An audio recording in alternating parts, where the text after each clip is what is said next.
Bab 31. Wu Tianlong menelepon dan memberitahu dia bahwa dia telah bertemu dengan seorang petugas sekolah menengah wanita berusia 25 tahun. Reaksi pertama wakil kepala Zhou adalah pembohong.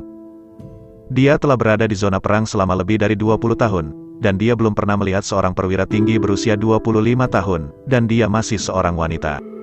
Oleh karena itu, apa yang ditemui Wu Tianlong jelas merupakan pembohong. Adalah kejahatan untuk memalsukan sertifikat prajurit dan berpura-pura menjadi kolonel berpangkat lebih tinggi. Begitu wakil kepala Zhou menerima berita itu, dia berangkat dan bergegas ke Villa Wan. Biarkan saya katakan, bagaimana mungkin Jiang Cheng tiba-tiba muncul sebagai bos zona perang? Ternyata itu palsu.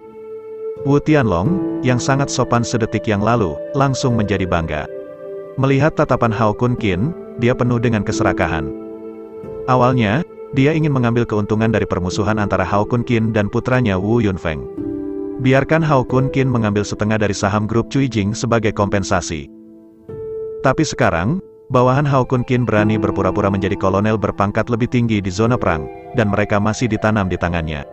Itu bukan setengah dari saham Cuijing Group, itu bisa dilakukan. Dia jatuh cinta dengan seluruh grup Cuijing. Tepat ketika Wu Tianlong melakukan mimpi untuk mencaplok Cuijing Group, menjadikan keluarga Wu yang pertama dari 5 raksasa di Jiangcheng. Sebuah ejekan menghina membangunkannya. Wakil komandan zona perang lokal berani memfitnah kolonel senior Longting. Apakah kamu tidak sabar?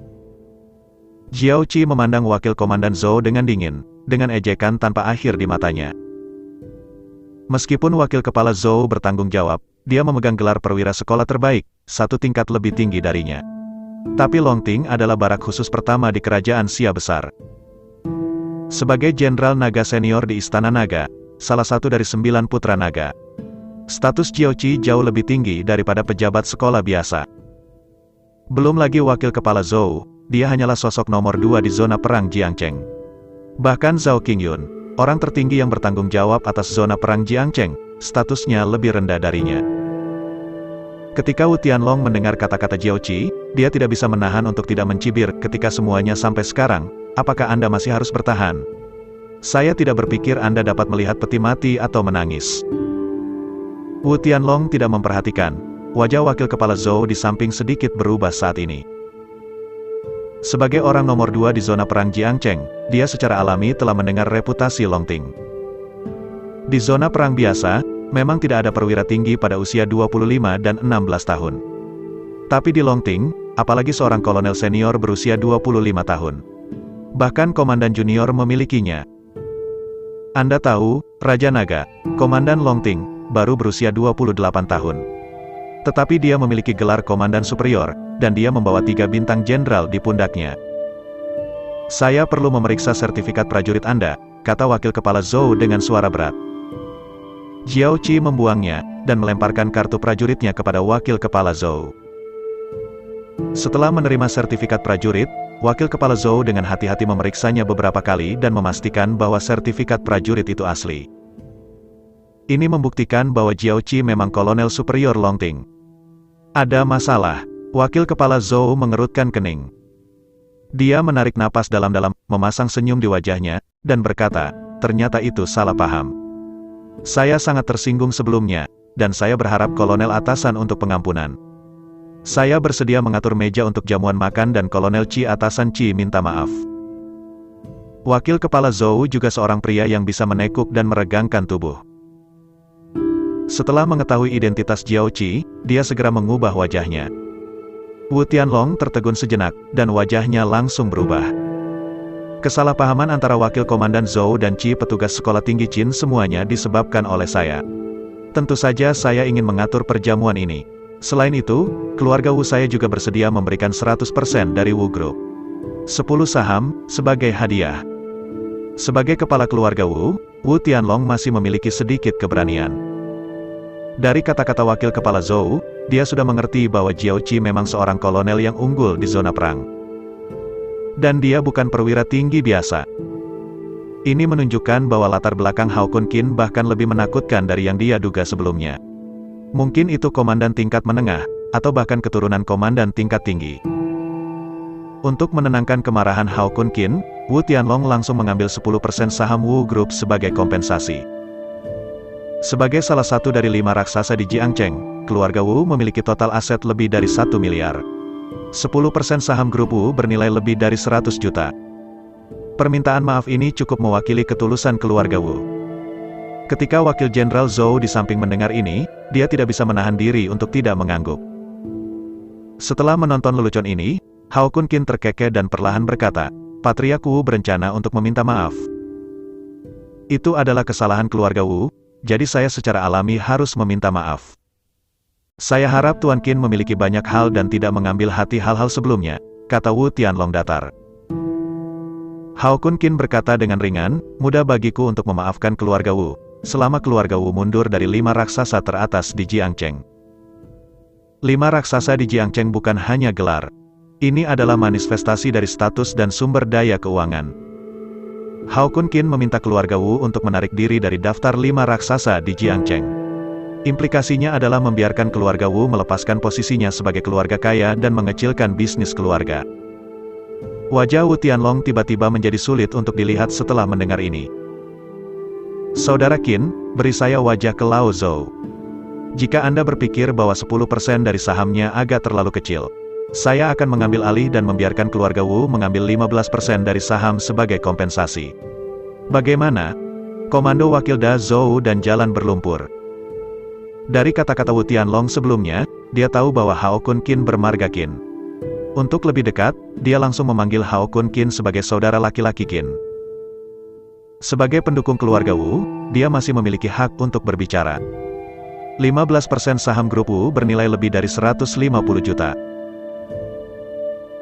Meskipun Wu Tianlong sangat enggan, dia tidak berbicara, tetapi menyetujui kata-kata wakil kepala Zhou. Pada saat ini, selama Hao Kunkin mengangguk, 150 juta yuan akan diperoleh. Hao Kunkin tersenyum dan menatap tatapan wakil kepala Zhou, penuh penghinaan. Pertama, jangan panggil aku kakak Qin. Kamu tidak layak. Sebagai komandan pengadilan naga, dia adalah orang kuat di alam dewa.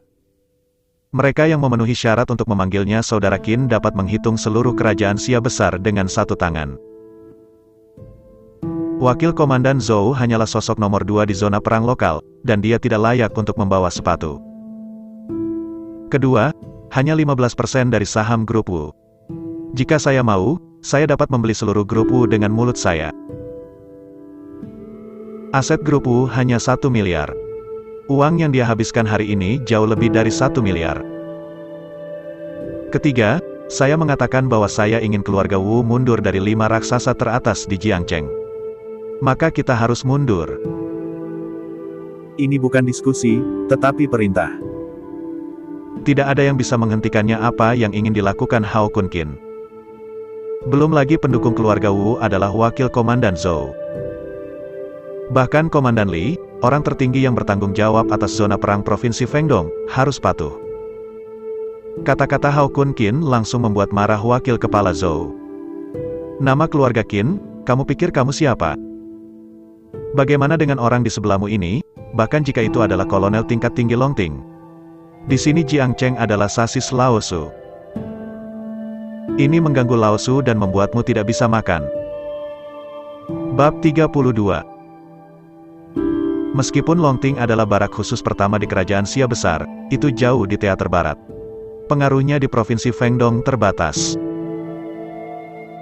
Dan wakil kepala Zhou, sebagai tokoh kedua di zona perang Jiangcheng, memiliki energi yang luar biasa di Jiangcheng.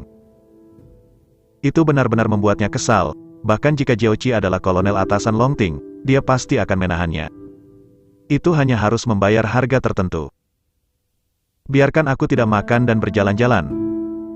Nada yang sangat besar. Hao Kunkin mencibir. Sebagai pembangkit tenaga listrik tiada taraf yang telah melangkah ke dalam daftar dewa.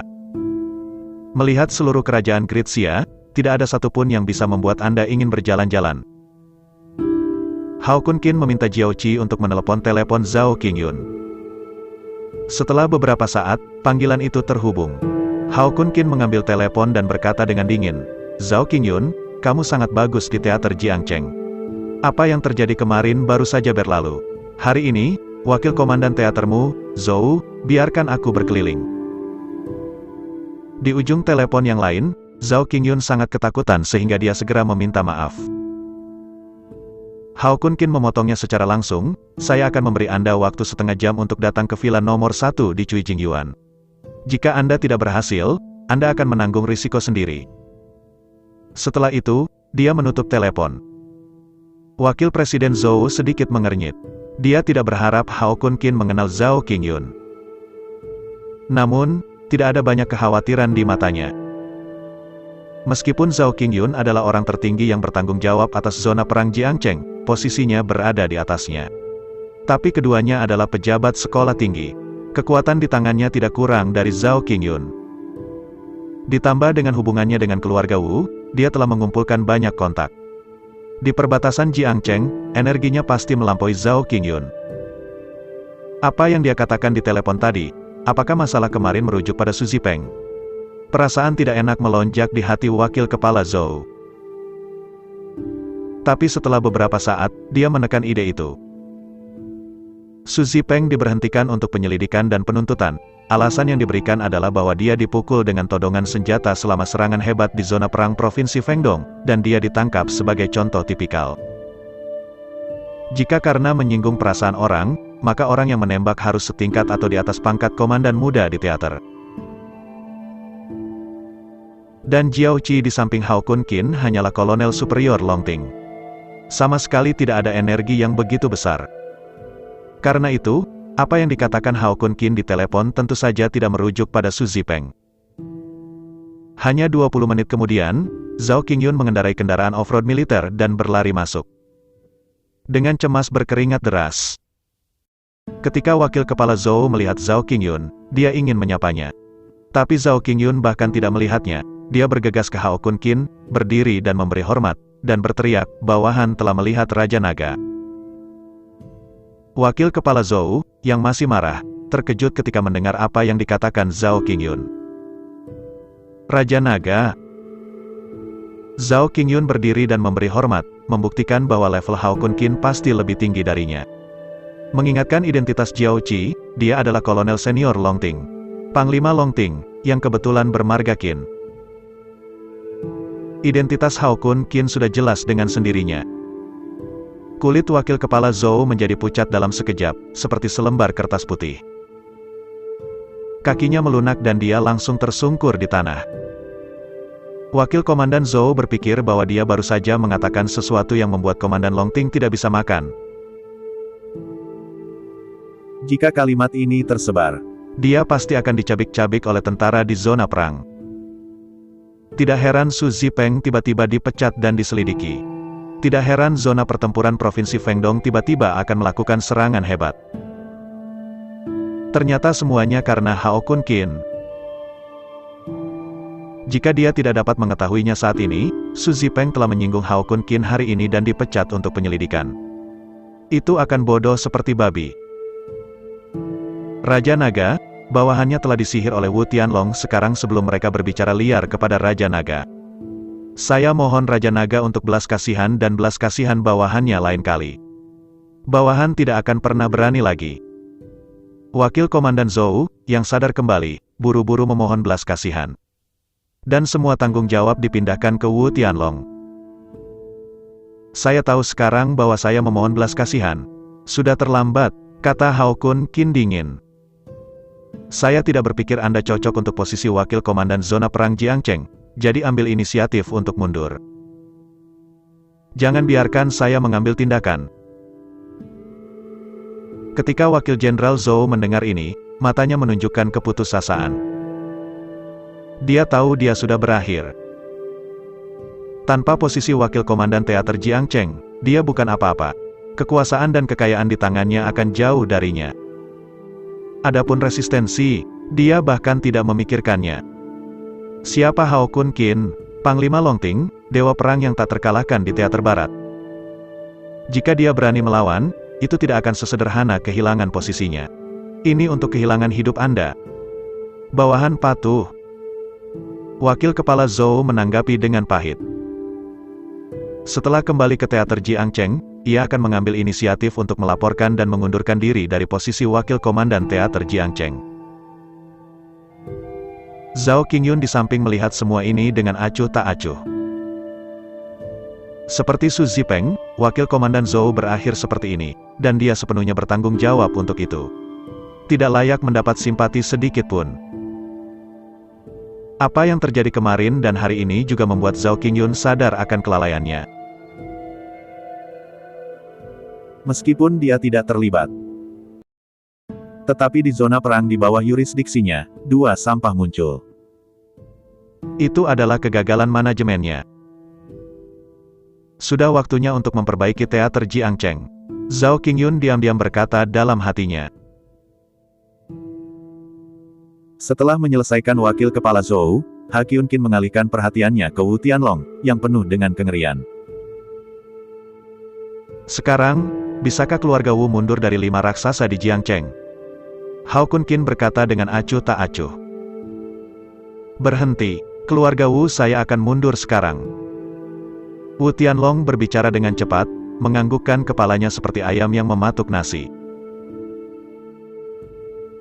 Hao Kun-kin meminta wakil kepala Zhou untuk secara sukarela mengundurkan diri dengan satu kata, dan dia bahkan tidak berani melawan. Dengan keberadaan yang begitu menakutkan, jika Anda ingin menghancurkan keluarga Wu, saya khawatir itu hanya perlu dipikirkan. Karena itu, Wu Tianlong memilih untuk setuju tanpa ragu-ragu. Karena kamu sudah setuju, ayo pergi.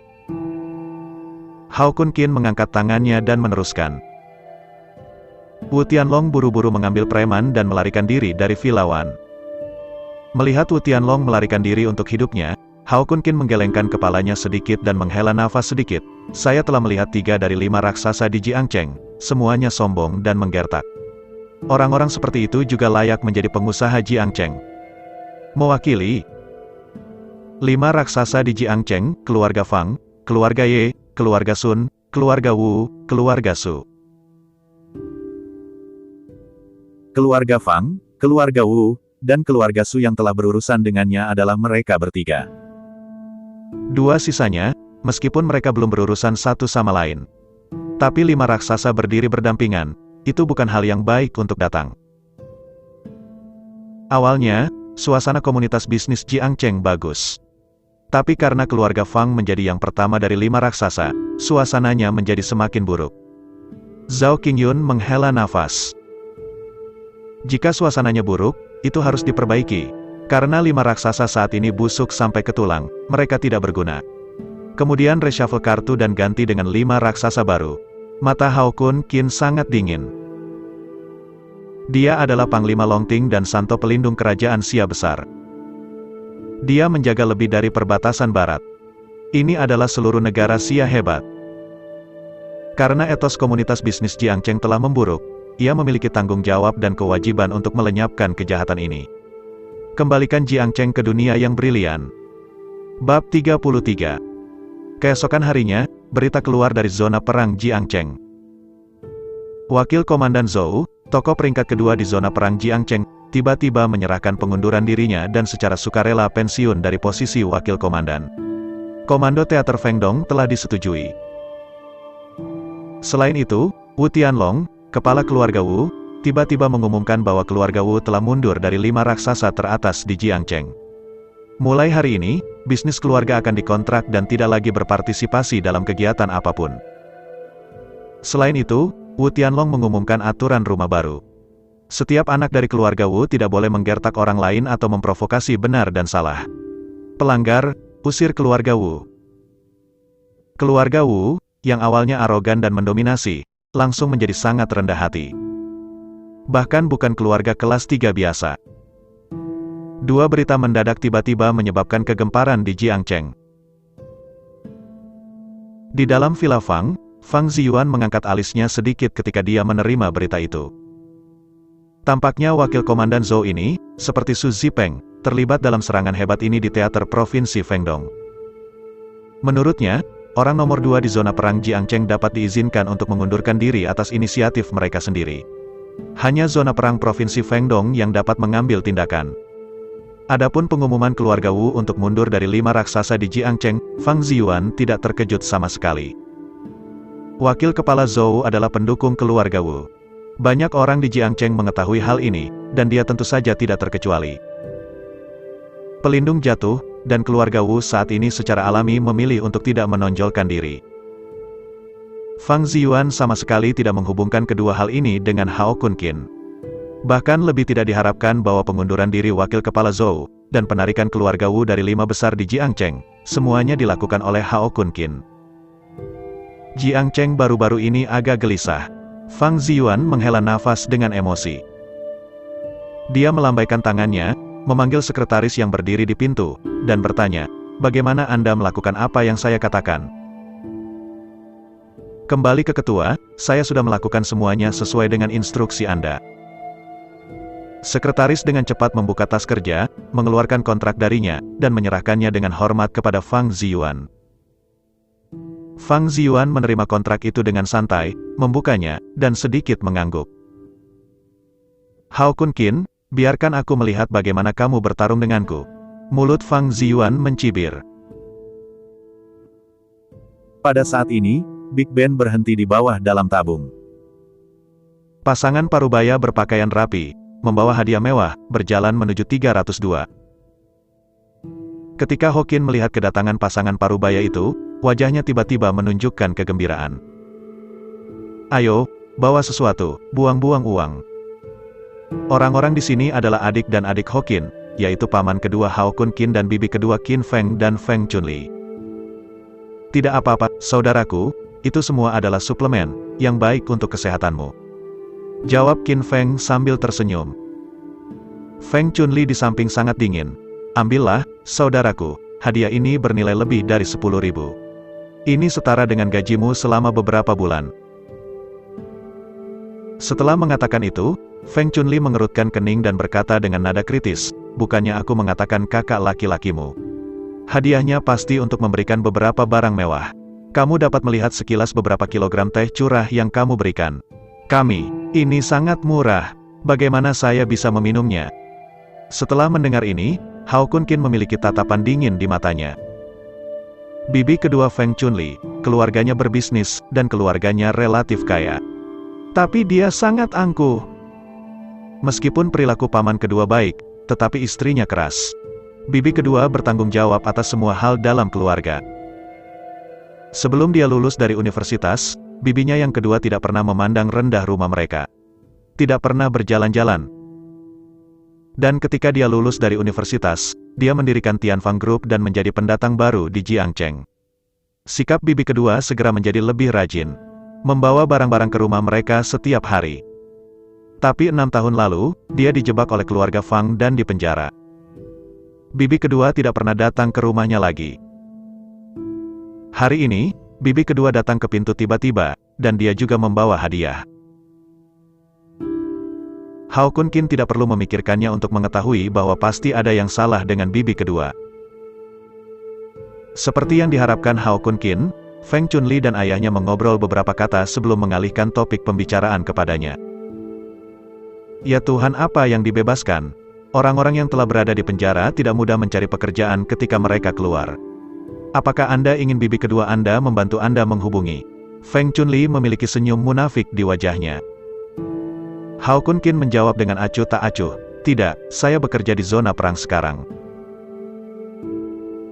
Feng Chunli tercengang, dan kemudian buru-buru berkata, "Apa yang baik untuk prajurit kepala besar? Bibi kedua saya memiliki pekerjaan yang baik di sini, dan bayarannya sangat bagus. Anda bisa mendapatkan 2 atau 300 ribu yuan ketika Anda masih muda. Dan santai." Hao Kunkin sedikit menyipitkan matanya, dan cahaya dingin melintas di matanya. Bibi kedua begitu gigih memperkenalkannya pada pekerjaannya, yang cukup untuk menunjukkan bahwa pekerjaan ini sama sekali bukan pekerjaan yang baik. "Aku tidak tahu pekerjaan macam apa yang diperkenalkan bibi kedua padaku." Wajah Hao Kunkin geli. Feng Chunli berpikir bahwa hati Hao Kunkin tergerak, dan wajahnya tidak bisa menahan ekspresi puas. "Perusahaan teman saya perlu mempekerjakan seorang direktur eksekutif. Jika bukan karena kerabat kita, pekerjaan yang bagus, saya pasti akan melakukannya. Tidak memperkenalkannya padamu. Terima kasih atas kebaikan bibi kedua Anda. Tapi saya adalah orang yang pernah dipenjara. Saya khawatir saya tidak bisa melakukan pekerjaan ini." Hao Kunkin menolak.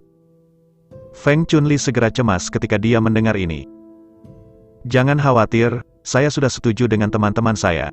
Anda harus dapat melakukan pekerjaan ini. Jika Anda tidak nyaman, saya akan membawa Anda untuk menandatangani kontrak sekarang.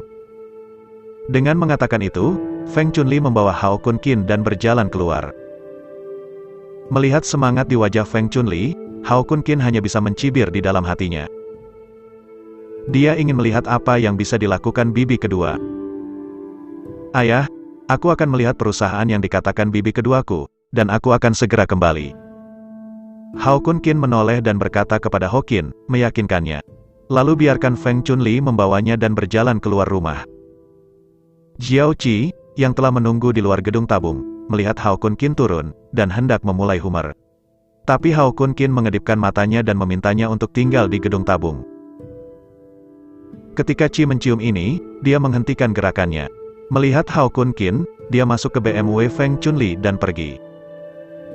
Di dalam mobil, Feng Chunli terus memperkenalkan Hao Kun Qin tanpa henti, memberitahunya betapa bagusnya keuntungan perusahaan temannya dan seberapa bagus perlakuannya. Hakyun Qin pergi untuk menikmati berkah, terima kasih bibi keduanya. Hakyun Qin tidak repot-repot mendengarkan omong kosong ini, bersandar langsung di belakang kursi, menutup matanya dan beristirahat. Dalam waktu lebih dari setengah jam, BMW mencapai tujuannya. Hao Kun Qin membuka matanya, melihat 4 karakter grup Fang, dan mencibir di dalam hatinya. Fang Ziyuan, saya ingin melihat, Anda menemukan paman kedua dan bibi kedua saya, berkeliling lingkaran besar untuk membawa saya ke grup Fang. Trik apa yang Anda mainkan? Memasuki grup Fang Shi, seorang karyawan yang telah menunggu lama langsung membawa Hao Kun Qin dan 3 orang ke kantor di lantai paling atas. Di kantor, duduk seorang pria muda dengan setelan jas dan sepatu kulit. Ini adalah sekretaris Fang Ziyuan. Ketika dia melihat Hao Kun Qin datang, dia mengeluarkan dokumen dengan senyum di wajahnya dan berkata, Tuan Qin, selama Anda menandatangani dokumen ini, Anda dapat bekerja di Fang Group di masa depan. Bab 34. Feng Chunli dengan bangga memperkenalkan Hao Kun Qin, ini adalah teman yang saya sebutkan kepada Anda Sekretaris Wang, rahasia besar di sebelah ketua grup Fang. Untuk orang biasa seperti dia, bisa mengenal Sekretaris Wang adalah hal yang sangat layak untuk dipamerkan. Feng Chunli dengan cepat mengambil dokumen dari Sekretaris Wang, menyerahkannya kepada Hakyun Qin, dan mendesak Hakyun, tanda tangani dengan cepat. Hao Kun Qin bahkan tidak melihat Feng Chunli. Dia berjalan langsung ke sofa dan duduk, mengangkat kaki erlang, dan berbicara kepada Sekretaris Wang dengan lemah, jangan buang waktu, minta saja Fang Ziyuan untuk keluar. Wajah Feng Chunli tiba-tiba tidak bisa menahan, dan dia merasa kehilangan muka di depan Sekretaris Wang. Dia dengan cepat menghadapi Hao Kun Qin dan melemparkan, Hao Kun, bagaimana Anda berbicara dengan Sekretaris Wang? Apakah Anda masih menginginkan pekerjaan ini? Hao Kun Qin berkata dengan dingin, bibi kedua, sepertinya aku tidak berjanji padamu, aku harus memiliki pekerjaan ini, kan? Feng Chunli tercengang, dan kemudian ingat bahwa Hao Kun Qin tidak setuju dengannya, hanya untuk melihatnya. Semuanya ada di sini, Anda harus menandatangani dokumen ini, dan Anda harus menandatanganinya jika tidak menandatanganinya. Sikap Feng Chunli tiba-tiba menjadi buruk. Sambil memegang dokumen itu, dia berjalan ke Hao Kun Qin, mencoba memaksanya untuk menandatangani. Orang yang bisa menganiaya saya, Hao Kun Qin, belum lahir. Hao Kun Qin melirik Feng Chunli, matanya sangat dingin, tanpa emosi. Feng Chunli hanya merasa kedinginan. Hao Kun Qin di matanya seperti dewa pembunuh yang tiada taranya, dengan niat membunuh. Selama dia berani berbicara satu kata lagi, dia akan berada di tempat yang berbeda di detik berikutnya.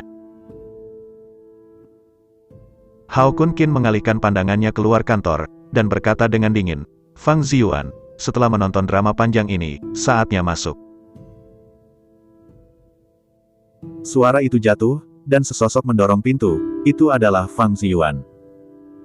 Setelah melihat Fang Ziyuan, wajah Feng Chunli langsung menunjukkan kegembiraan. Meskipun dia belum pernah bertemu Fang Ziyuan, sering ada laporan tentang Fang Ziyuan di berita, surat kabar, dan majalah Jiangcheng. Karena itu, dia mengenali Fang Ziyuan secara sekilas. Ini adalah ketua grup Fang, teratas dari 5 raksasa di Jiangcheng, dan kepala keluarga Fang. Jika Anda bisa memeluk pahanya, maka Anda tidak perlu khawatir dalam hidup ini. Feng Chunli, yang terlalu takut untuk berbicara sedetik pun, segera menunjukkan sikap tikus dan menunjuk hidung Hao Kun Qin dan mengutuk. Hao Kun Qin, sayapnya keras, jadi dia berani menatapku. Matamu, apakah ini bibi kedua? Bibi kedua melihatmu miskin, dan kamu tidak memiliki pekerjaan setelah di penjara, jadi dia memperkenalkanmu pada pekerjaan yang begitu bagus. Kamu tidak menghargainya, apakah kamu masih manusia? Hari ini, kamu harus menandatangani dokumen ini untuk aku. Dia mengangkat dokumen di tangannya, dan Hao Kun Qin tidak menandatangani dokumen itu, bersumpah untuk tidak menyerah. Hao Kun Qin mengerutkan kening dan berbalik untuk melihat Qin Feng di samping. Paman kedua, bagaimana sikapmu? Sikapnya, tentu saja, adalah untuk kamu tanda tangani dengan patuh. Feng Chunli berteriak dengan tangan terlipat. Qin Feng ragu-ragu dan ingin mengatakan sesuatu. Tetapi melihat penampilan Feng Chunli yang ceroboh, saya harus menghela nafas. Kata-kata Feng Chunli disetujui. Hao Kun Qin, kamu juga telah melihat sikap paman keduamu. Tanda tangani dengan cepat. Feng Chunli memaksa dokumen itu ke tangan Hao Kun Qin. Cahaya dingin melintas di mata Hao Kun Qin. Jika Feng Chunli bukan bibi keduanya, dia bisa menghancurkannya dengan ledakan energi di tubuhnya. Melihat wajah paman keduanya, Hao Kun Qin membuka file dan meliriknya. Setelah melihat isi file, dia tidak bisa menahan diri untuk tidak mencibir. Fang Ziyuan, ternyata kamu telah mengelilingi lingkaran yang begitu besar, jadi aku menarik keluhan dan membiarkan putrimu pergi. Dokumen di tangannya adalah penarikan gugatan. Selama dia menandatangani, itu berarti Fang Ruoxue tidak akan dimintai pertanggungjawaban lagi. Fang Ruoxue akan dibebaskan dari penjara bawah tanah divisi Jiangcheng Disa dan mendapatkan kembali kebebasannya. Penarikan gugatan, bukankah ini perjanjian kerja karyawan? Qin Feng tidak bisa menahan diri untuk bertanya. Dia hanya tahu bahwa dia ingin Hakyun Qin menandatangani perjanjian. Tapi saya tidak tahu apa isi perjanjian ini. Saya pikir itu benar-benar untuk memperkenalkan pekerjaan kepada Hakyun Qin, seperti yang dikatakan Feng Chunli. Feng Chunli tidak peduli dengan isi dokumen yang akan ditandatangani Hao Kun Qin. Dia berteriak dengan dingin, Hao Kun Qin, jika Anda meminta Anda untuk menandatangani, Anda dapat menandatangani, ada begitu banyak omong kosong. Dengan itu, dia hendak meraih tangan Hao Kun Qin dan memintanya untuk menandatangani formulir penarikan. Hanya mendengarkan dengusan dingin Hao Kun Qin, kekuatan Komandan Longting tersapu. Langsung tekan Feng Chunli ke tanah. Berbaring di tanah, kilatan jijik melintas di mata Hao Kun Qin. Nama keluarga Qin, kamu berani melakukan sesuatu pada bibi keduamu. Kamu masih bukan manusia. Feng Chunli, yang tergencet di tanah, berteriak pada Sapo. Jika kamu berbicara lagi, aku akan membuatmu tidak dapat berbicara selama sisa hidupmu. Hao Kun Qin berkata dengan dingin. Niat membunuh yang dingin membuat Feng Chunli merasa kulit kepalanya mati rasa, dan rambutnya berdiri. Dia menutup mulutnya dan tidak pernah berani berbicara lagi. Hao Kun Qin mengalihkan pandangannya kembali ke Fang Ziyuan, dan berkata dengan ringan, saya tidak menandatangani formulir penarikan ini, apa yang dapat Anda lakukan dengan saya? Fang Ziyuan mengulurkan tangannya dan mendorong kacamatanya. Cahaya dingin terpantul pada lensa. Jika kamu tidak menandatangani, tentu saja aku tidak bisa memaksamu. Namun, paman kedua dan bibi keduamu sudah mati. Dia melambaikan tangannya, Sekretaris Wang dengan cepat mengambil dokumen dari meja dan menyerahkannya kepada Hao Kun Qin. Hao Kun Qin membukanya dan melihat bahwa dokumen ini juga merupakan kesepakatan. Isinya sederhana, Feng Chunli dan Qin Feng berjanji untuk membantu grup Fang dan meminta Hao Kun Qin untuk menandatangani perjanjian. Perjanjian ini tidak melibatkan kegiatan ilegal. Selama penandatanganan berhasil, Feng Chunli dan Qin Feng akan menerima hadiah 10 juta yuan. Jika Anda gagal, Anda harus membayar 100 kali remunerasi kepada grup Fang sebagai kompensasi. Ketika Sekretaris Wang menemukan Feng Chunli, dia setuju tanpa memikirkannya. Hadiah 10 juta yuan. Menurutnya, bukankah itu hanya meminta Hao Kun Qin untuk menandatangani perjanjian? Belum lagi itu tidak melibatkan tindakan ilegal, bahkan jika itu melibatkan tindakan ilegal, dia akan membiarkan Hao Kun Qin menandatangani. Karena itu, sebelum ini terjadi, Feng Chunli berinisiatif datang ke Hao Kun Qin untuk memperkenalkan pekerjaan. Perjanjian itu ditandatangani oleh mereka berdua. Apa hubungan keabadian mereka denganku? Kata Hao Kun Qin dengan dingin. Feng Chunli sangat ingin mendapat untung, dan bersedia mengkhianati keponakannya demi uang. Karena itu, dia tidak perlu peduli tentang hidup dan mati Feng Chunli. Nama keluarga adalah Qin. Ini bukan hanya pemberitahuan penarikan, dan Anda tidak kehilangan apa-apa. Apakah Anda benar-benar tega melihat paman kedua dan bibi kedua Anda mati? Teriak Feng Chunli. Qin Feng, jangan biarkan keponakanmu menandatanganinya. Bisakah kamu membayar kompensasi 1 miliar? Ketika Qin Feng mendengar raungan Feng Chunli, wajahnya malu. Setelah beberapa saat, dia menggigit kepalanya dan berbicara dengan Hao Kun Qin. Ya Tuhan, sangat sulit bagimu untuk melakukan ini, tetapi paman kedua tidak dapat menahannya. Demi wajah paman keduamu, kamu harus menandai penarikan ini.